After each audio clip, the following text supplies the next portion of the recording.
देखिए, इस वक्त हम लोग मौजूद है कांग्रेस हेडक्वार्टर में।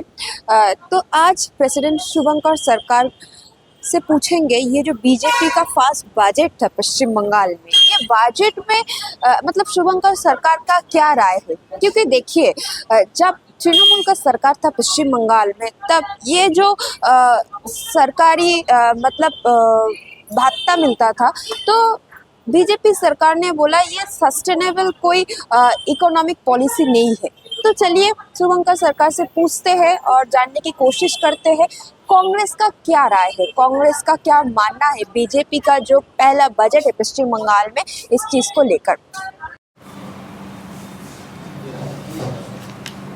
নতুন সরকার সকাল থেকে সারা রাজ্যের মানুষ আগ্রহে অপেক্ষা করছিলেন যে নতুন সরকার কেমন বাজেট,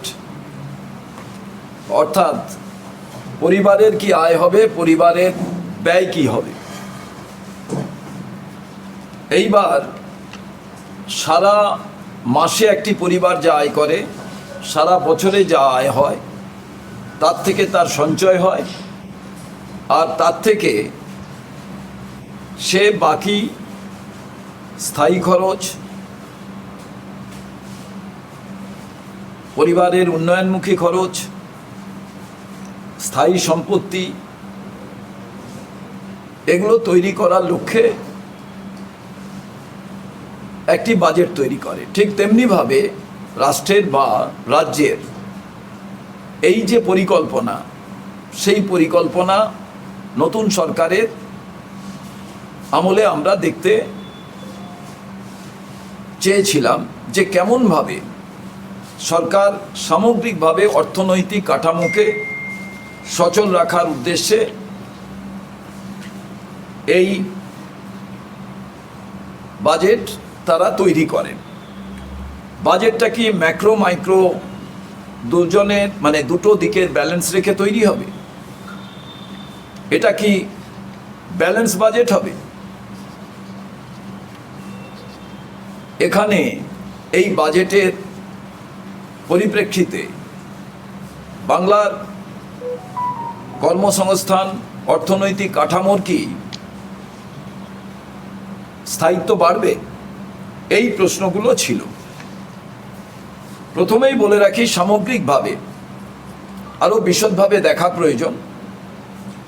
আমরা আমাদের হ্যান্ডনোটের মাধ্যমে আপনাদের কাছে বিস্তারিত যাবে, এরপরে আরও বেশি অধ্যয়নের প্রয়োজন বাজেটের সামগ্রিক বিষয়টি দেখার। কিন্তু এক কথায় যদি বলা যায় যে এই বাজেটটি জনহিতকর বাজেট নয়, চালাকির দ্বারা এই বাজেটকে উপস্থাপন করা হয়েছে। আপনাদের যদি প্রথমেই বলি,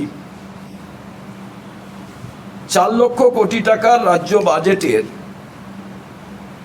আর্থিক কৌশল নিয়ে গুরুতর প্রশ্ন আমরা রাখতে পারি। এই বাজেটের ত্রুটিগুলির মধ্যে হল স্বনির্ভর ব্যয় বৃদ্ধি, গুরুত্বপূর্ণ পরিকাঠামো খাতে বিনিয়োগের অভাব এবং টেকসই কর্মসংস্থান সৃষ্টির ক্ষেত্রে বা স্থায়ী কর্মসংস্থানের ক্ষেত্রে ক্লিয়ার কোনো ভিশন আমরা এই বাজেট থেকে দেখতে পাইনি।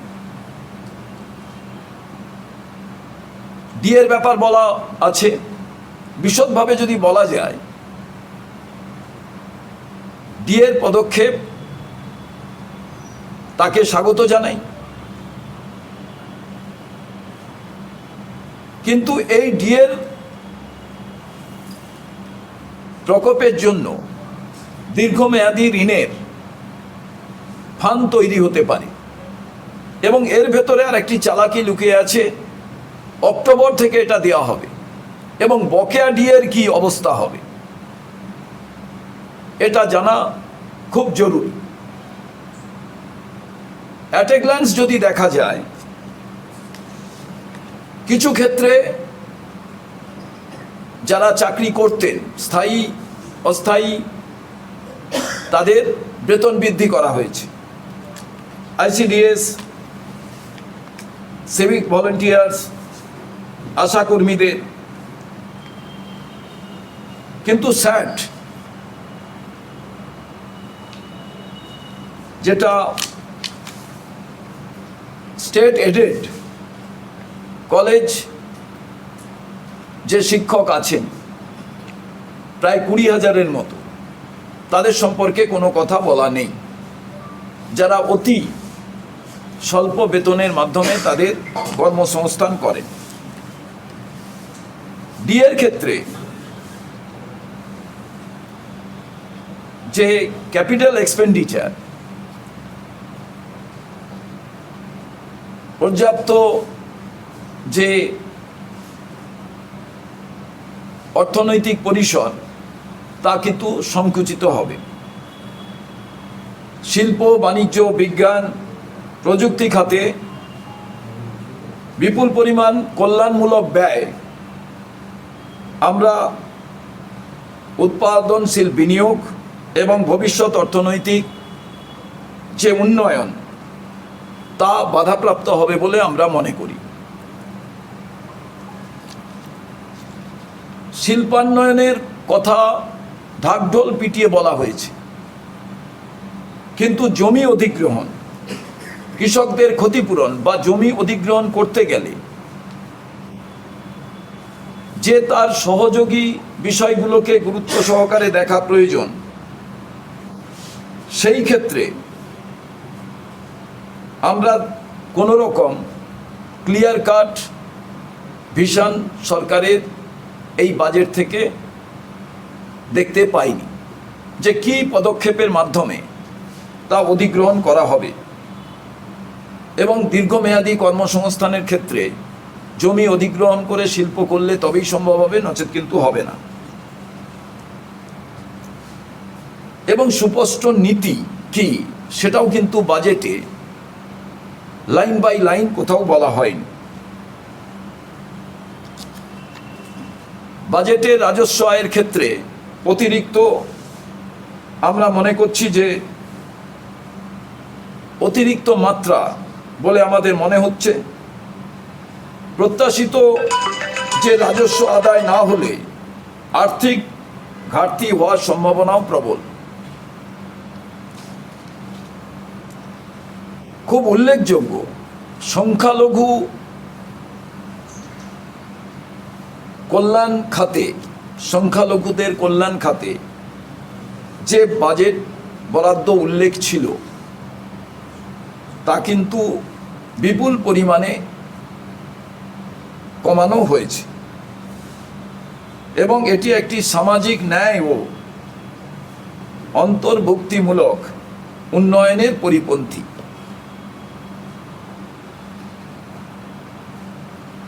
এই বাজেট উন্নয়নের দীর্ঘমেয়াদী পরিকল্পনা গড়ার ক্ষেত্রে সেই রকম কোনো দিশা বা ব্যালেন্স তৈরি করতে পারেনি। খুব গুরুত্বপূর্ণ বিষয়, আপনারা দেখবেন যে যেটা খুব বড় বড় করে বিজেপি সরকার নির্বাচনের আগে প্রত্যেকটি জায়গায় যে কথা বলার তারা ঘোষণা করেছিলেন, যে বিজেপি সরকার অন্নপূর্ণা যোজনায় 36,000 কোটি টাকা ব্যয় বরাদ্দের কথা বলেছে। সরকারের নিজস্ব হিসাব অনুযায়ী কি এই উপভোক্তা যারা পাবেন, লক্ষ্মীর ভাণ্ডার পেতে গেলে কতজন মানুষ পেতেন, আর এই অন্নপূর্ণার যোজনার যারা এই সুবিধা পাবেন তারা 1 কোটির মতো মহিলারা পাবেন। আগে লক্ষ্মীর ভাণ্ডার পেতেন 2 পয়েন্ট সামথিং, মানে এতজন মানুষ কমবেন। আমরা একেবারে পরিসংখ্যান দিয়ে আমাদের হ্যান্ডআউটে সেটাকে উল্লেখ করে দিয়েছি। আমি এখানে মূল পয়েন্টগুলোকে বলছি। তার মানে এইগুলো তারা কিভাবে ব্যবস্থা করার কথা ভাবছেন। এটা ঠিক, আগের সরকার তারা কেন্দ্রীয় প্রকল্পের বহু জিনিসকে গ্রহণ করেননি, যে ক্ষেত্রে তাদের এই ব্যয়ভারটা বহন করতে হতো। যেমন সংখ্যালঘু যে উন্নয়ন খাতে তারা পুরোটা নিজেদের কাছ থেকে বহন করতেন। ক্লাস 1 থেকে তারা সবাইকে সেই সুযোগ দিতেন 1100 টাকা করে, যেটা প্রায় দেখা যাচ্ছে যে 9 লক্ষের ওপরে মানুষকে তারা দিতেন। আর এখানে কেন্দ্রীয় সরকারের নিয়ম অনুযায়ী ক্লাস 1 থেকে যদি দেওয়া যায় তাহলে তার যে পরিমাণ তার থেকে বিপুল ব্যয়ভার সরকারকে বহন করতে হতো, যে কারণে ঋণের একটা টাকা এবং কেন্দ্রীয় প্রকল্প না গ্রহণ করার জন্য সমস্তটাই নিজেদের থেকে খরচ করতে হতো। এইখানে কেন্দ্রীয় প্রকল্পের টাকা থেকে তারা বাঁচাতে পারবে, সেই ক্ষেত্রে তারা হয়তো কিছুটা দিশা দেখাবার কথা ভাবছেন। কিন্তু বাস্তবিকভাবে আমাদের মনে হয়েছে যে এই যে বাজেটের রূপরেখা তারা তৈরি করেছেন, এই বাজেটটা কিন্তু আমাদের মনে হয়েছে যে, এবং যা আমরা এখানে পরিসংখ্যান দিয়ে দেখিয়েছি, এইটা কোনোভাবে শিক্ষার জন্য যে ব্যয় বরাদ্দ, আমরা সবসময় দাবি করে এসেছি যে শিক্ষা, শিল্পের এবং স্বাস্থ্য ক্ষেত্রে জিডিপির কেন্দ্রে আমরা 6%-এর কথা সবসময় বলি। এখানে পার্সেন্টেজটা কেমনভাবে এসছে? একটা রাজ্যের শিক্ষা, স্বাস্থ্য এবং শিল্পের এখানে যদি বাজেট বরাদ্দ বেশি না করা হয়, তাহলে আগামী দিনে এই রাজ্যের উন্নয়নের ক্ষেত্রে কোথায় গিয়ে দাঁড়াবে। এবং পরিকাঠামো দিক থেকে যদি উন্নয়নের কথা বলা হয়, তাহলে সার্বিকভাবে বাজারের যে চাহিদা তৈরি করার বিষয়, সে ব্যাপারে আমরা কোনো স্পষ্ট আমরা ব্যবস্থা দেখতে পাইনি। এবং আলাদাভাবে জুট শিল্প, পাট শিল্প, এই ক্ষেত্রেও স্পেসিফিক অ্যালোকেশন যা খুব বেশি করে সেখানে যারা বিনিয়োগকারী কিংবা যারা কাজ করেন তাদের অ্যাটেনশন পাওয়ার ক্ষেত্রেও আমি মনে করছি যে একটা বড় অন্তরায় দেখা দেবে। এবং আগামী দিনে যে প্রত্যেকটি জায়গায় নতুনভাবে আরও বেশি PM JVK-তে, অর্থাৎ যেটা 100 দিনের কাজ ছিল, সেই ক্ষেত্রে কতটা গ্রামীণ অর্থনীতিকে আরও শক্তিশালী করার লক্ষ্যে এবং গ্রামীণ অর্থব্যবস্থাকে এবং গরিব মানুষকে নিজেদের পরিশ্রমের মধ্যে কাজ করার ক্ষেত্রে উদ্বুদ্ধ করতে পারবে, সে ব্যাপারেও স্পষ্ট অ্যালোকেশন যে সেটা সাফিসিয়েন্ট নয়। তো এক কথায় আমি প্রথমে যে কথা শুরু করেছিলাম, এটা কোনো জনমুখী বাজেট নয়। এবং এই বাজেট নিশ্চিতভাবে যে টাকার কথা বলা হয়েছে, আমরা জানি না যে এই টাকা অ্যারেঞ্জমেন্ট করে প্রত্যেকটি খাতে দেওয়ার ক্ষেত্রে, এবং তার সঙ্গে আমরা এক একটি পয়েন্টে বিশদভাবে উল্লেখ করে দিয়েছি, আপনাদের কাছে এই হ্যান্ডনোট পৌঁছে যাবে। এ বাদেও আমরা এটা বলতে চাই, পরিকাঠামো দিকটি তারা কিন্তু এখনো পর্যন্ত কেমনভাবে করবেন, এবং কর্মসংস্থানের ক্ষেত্রে 1 লক্ষ কর্মসংস্থানের কথা বলা হয়েছে, অথচ সরকারিভাবে 10 লক্ষ শূন্য পদ সেটা পূরণ করার ক্ষেত্র কেন পজিটিভ একটা ইন্টেনশন নিয়ে একটা কনস্ট্রাকটিভ ওয়েতে সরকার সেটা শুরু করতে চাইছে না, সেটা আমরা বুঝতে পারছি না। অতএব সামগ্রিকভাবে হতাশা ব্যঞ্জক এই বাজেট, এটা আমরা মনে করি। আপনাদের প্রশ্ন 61% बजट कट हुआ ये जो मद्रासा और माइनॉरिटी कम्युनिटी के लिए मतलब पिछले जो बजट था इस बजट से इस बजट में 61% बजट कट हुआ माइनॉरिटी कम्युनिटी देखिए,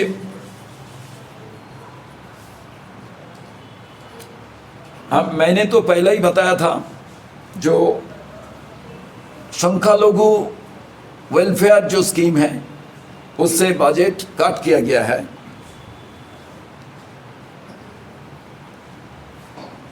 ये संख्यालघु जो है ये सरकार सोच लिया मुसलमान, बट संख्यालघु मुसलमान नहीं है। आदर जो है वो भी संख्यालघु होता है। हिंदू और मुसलमान मत सोचिए। माइनॉरिटी मीन्स सिख भी होता है, बुद्धिस्ट भी होता है। ध्यान उसमें देना भी चाहिए था सरकार को।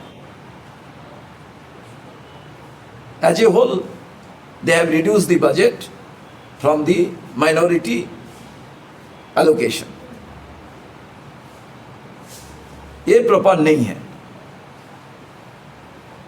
बट कभी कोई सोचे जे मैंने जीतने का कारण दूसरी को कोई हेल्प जरूरत नहीं है, ये दिशा में चलता रहेगा तो बजट सबके लिए होता है। इसलिए ये बजट बैलेंस्ड बजट नहीं है, पहला मैंने बताया था।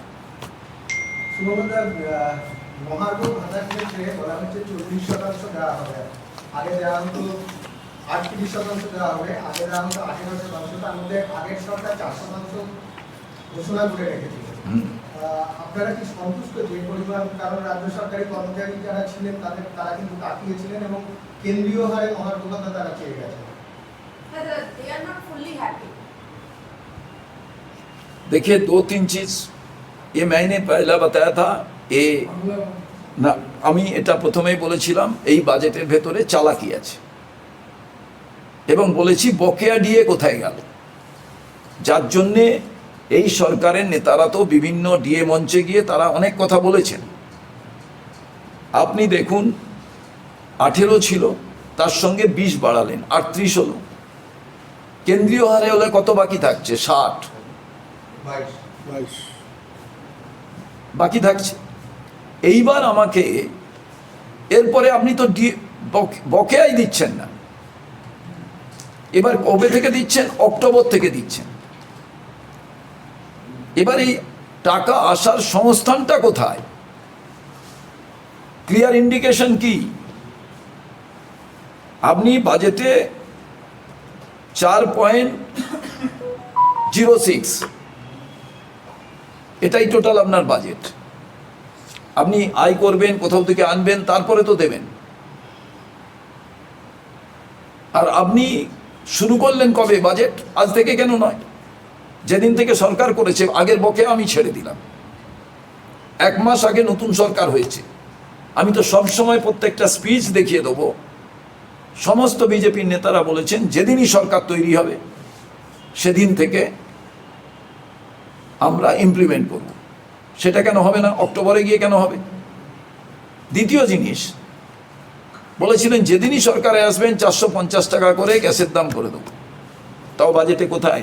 কোনো জায়গায় তো কোনো কিছু নেই। বাজেটে আপনারা বলেছেন মহিলাদের বাসে পুরো ফ্রি জার্নি, বাজেটে প্রভিশন কোথায়? এখান থেকে নর্থ বেঙ্গলে 3 জন টিকিট কেটেছেন, বাকি সবাই ফ্রিতে গেছেন। তাহলে এক্সপেন্ডিচার যা হচ্ছে, সেই ক্ষেত্রে আপনারা আমাকে বলুন যে কি পদ্ধতিতে নেওয়া হবে। স্বাস্থ্যের ক্ষেত্রে আমরা দেখলাম যে রোগীদের জন্য খাবারের যে বরাদ্দ সেগুলো যেরকম বাড়বে, সুপার স্পেশালিটি হাসপাতাল হবে। তার পাশাপাশি এইমস, উত্তরবঙ্গে এইমসের একটা প্রস্তাব কেন্দ্রীয় সরকারের সঙ্গে করা হয়েছে। বেশ কিছু মেডিকেল কলেজের কথা বলা হয়েছে স্বাস্থ্যক্ষেত্রে। দেখুন, শিক্ষা স্বাস্থ্য এতে কি আছে? বাজেটে শিক্ষার জন্য 51,530 কোটি টাকা, স্বাস্থ্যের জন্য 23,119 কোটি টাকা বরাদ্দ করা হয়েছে। কিন্তু বাংলার দীর্ঘমেয়াদী উন্নয়নের এবং জনসংখ্যার ভিত্তিতে এই স্কুল, তার টোটাল পরিকাঠামো, শিক্ষা সংক্রান্ত রিলেটেড সমস্ত ব্যয়ভার, ঠিক একইভাবে হেলথ ইনফ্রাস্ট্রাকচার এবং তার সঙ্গে যে হেলথ রিলেটেড আদার এক্সপেন্ডিচার, সেটা কি এই বাজেটারি অ্যালোকেশনের পক্ষে সম্ভব? তারপরে বলছেন সুপার স্পেশালি হাসপাতাল তৈরি করব।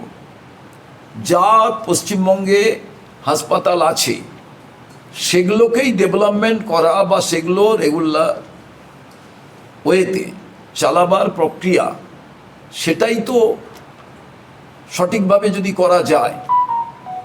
এইমস তৈরি হবে, এগুলো তৈরি হবে, আরে অ্যালোকেশনটা কোথায়? এই তো টাকা, এই তো অ্যালোকেশন করেছেন, তার থেকে কি করবেন কি করবেন না। এই জন্যই আমি প্রথমে বলেছিলাম শিল্প, স্বাস্থ্য, শিক্ষা, এই ইনফ্রাস্ট্রাকচারের ক্ষেত্রে কোনো আমরা একেবারে স্পেসিফিক দিশা দেখতে পাইনি। বেকার যুবকদের 2,000 এবং 3,000 টাকা ভাতা দেওয়া হবে। 1 লক্ষ টাকার বেশি ইনকাম হলে হবে না, পারিবারিক ইনকাম এবং পারিবারিক কোনো রকম কল্যাণমূলক প্রকল্প থেকে অনুদান নিলে হবে না। দেখুন, ওই যেমন এই 45 বছর বয়স। আমার ঠিক একই পদ্ধতিতে যে আপনি দেখবেন লক্ষ্মীর ভাণ্ডার যতজন মানুষ পেতেন, ওদের অন্নপূর্ণা যোজনা পাবেন 1 লক্ষ। এবার ওদের কথা অনুযায়ী যে 1 লক্ষ মানে 3,000 করে দিলে ওটাই হচ্ছে 2 লক্ষ, ওই কাছাকাছি। তো ওনারা সবার কাছে এই দিতে পারবেন না, যে কারণেই আগে থেকে ওরা বলছিলেন যিনি ভ্যাকসিন না নিয়ে রেখেছেন, যিনি সরকারি আদাত সুযোগ না নিয়ে রেখেছেন, সেগুলোকে আগে ওনারা রাস্তা তৈরি করে রেখেছেন যে এগুলোকে আমরা টাচ করব না, মানে উদ্বোধন হবে সবার, কিন্তু পাবে না। ধরুন সরকার তৈরি হয়ে গেছে, এখনো পর্যন্ত হয়নি, বাজেটে এটা বলেছেন, কিন্তু দিতে পারবেন কোথা থেকে? এত সোজা বিষয় নাকি? এবং আপনারা দেখুন, আমাদের 8.27 লোন আছে। এবারে 8.27 এই লোন নেওয়া কিন্তু খারাপ জিনিস নয়। লোন নিয়ে যদি আপনি স্থায়ী কোনো কার্যকারী সম্পদ তৈরি করতে পারেন বা এমন ব্যয়ভার করতে পারেন যেখান থেকে আপনার অর্থনৈতিক শক্তি বৃদ্ধি হবে, অর্থনৈতিক পরিকাঠামোর মধ্যে দিয়ে আপনি আরও বেশি ওয়েলথ জেনারেট করতে পারবেন। কিন্তু আপনার যদি সেই ঋণ নেওয়া টাকায় আবার ঋণের ইন্টারেস্ট দিতে চলে যায়, তাহলে তো সম্ভব হবে না। অতএব এখানে ঋণের ওই টাকা যে আগের আছে তার প্রায় 1 লক্ষ টাকার মতো হচ্ছে শোধ করতে চলে যায়। এবার বাকি যতটুকু থাকবে সেইটা নিয়ে আপনি আপনার ইনফ্রাস্ট্রাকচার ডেভেলপমেন্ট, আপনার খয়রাতি, অলরেডি তো আপনি অন্নপূর্ণা যোজনায় খয়রাতি রেখেছেন, আপনি বেকার ভাতার খয়রাতি তো রেখেছেন। আপনার কাছে সোর্স অফ ইনকাম যেটা এসে দাঁড়াচ্ছে সেটা যে কেন্দ্রীয় বা যে অ্যালোকেশনগুলো থাকবে, যেগুলো আগে সরকার গ্রহণ করতো না, আপনি গ্রহণ করলে, যেমন আপনি যেটা 100 দিনের কাজ হওয়ার কথা বলা হচ্ছে তার 60% কেন্দ্র দেবে, 40% এখানে দেবে। ওই টাকা থেকে আপনি যদি কিছু রক্ষা করতে পারেন, এই রকম বিভিন্ন অ্যালোকেশনগুলো থেকে যদি রক্ষা করেন, তবেই আপনি তাকে সামাল দিতে পারবেন। কিন্তু স্পেসিফিক ওয়েলথ জেনারেট করা বা কেন্দ্রীয় সরকার থেকে আলাদা সাহায্য নিয়ে আসা, সেইগুলো কিন্তু এখনো পর্যন্ত স্পেসিফাইড ওয়েতে এই বাজেটের কোনো জায়গায় আমরা তা পরিলক্ষিত দেখতে পাই। এই ব্যাপারে আমার কিছু বলার নেই, তার কারণ ইসকনের মাধ্যম দিয়ে যদি ক্ষমতায় আসা যায় তাহলে ইসকনকে তো সেইভাবে ফুট দিতে হবে, নাহলে চলবে কীভাবে। একটা বিষয় সেটা হচ্ছে যে আজকে বাজেটে যেটা সবথেকে গুরুত্বপূর্ণ দেখা গেল যে ক্লাবগুলোকে ইস্ট বেঙ্গল বলুন বা মোহনবাগান, এই ক্লাবগুলোকে 1 কোটি টাকা করে দেওয়া হবে বলেছে। আগে সরকারের সঙ্গে কোথায় আর পার্থক্য থাকলো? আমরা স্পেসিফিক এই যে কথাগুলো বলেছে 1 লক্ষ লোকের চাকরি দেব, কবের মধ্যে দেবে? একটা তো নির্দিষ্ট তো তার রূপরেখা থাকবে, সেটা নেই। এখানে যেমন অক্টোবর থেকে দিয়ে দেওয়া হবে, এবার এই অক্টোবর থেকে দিয়ে দেওয়া হবে, এটা চলবে না কিছুদিন পরে বন্ধ হবে, সে ব্যাপারেও কিন্তু কোনো ব্যাপার নেই।